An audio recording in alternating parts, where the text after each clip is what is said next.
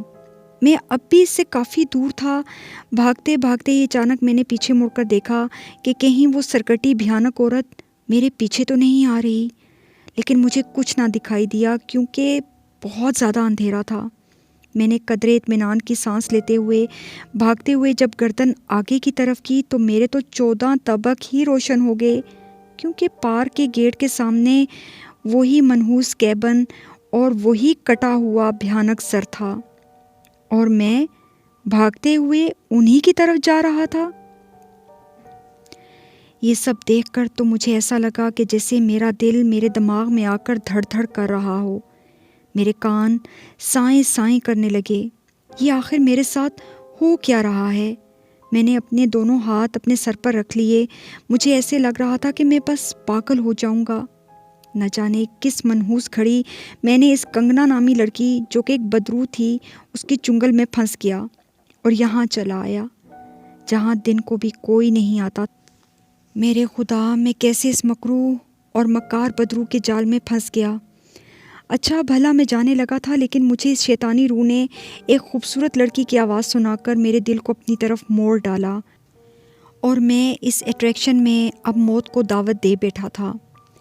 زندگی کس کو پیاری نہیں ہوتی؟ میں آخری دم تک خود کو بچانے کے لیے دائیں بائیں دیکھنے لگا کہ مجھے کوئی اور راستہ نظر آئے تو میں وہاں سے بھاگ نکلوں، لیکن مجھے دور دور تک کوئی راستہ نظر نہیں آ رہا تھا، اور اب تو مجھے پارک کا گیٹ بھی دکھائی نہیں دے رہا تھا۔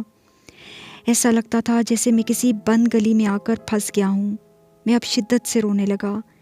یہاں پر رکنے کا کوئی فائدہ مجھے دکھائی نہ دیا، اور میں اندازے سے پھر سے بھاگنے لگا، لیکن میں جتنا بھاگتا راستہ بھی شیطان کی آنت کی طرح لمبا ہوتا جاتا۔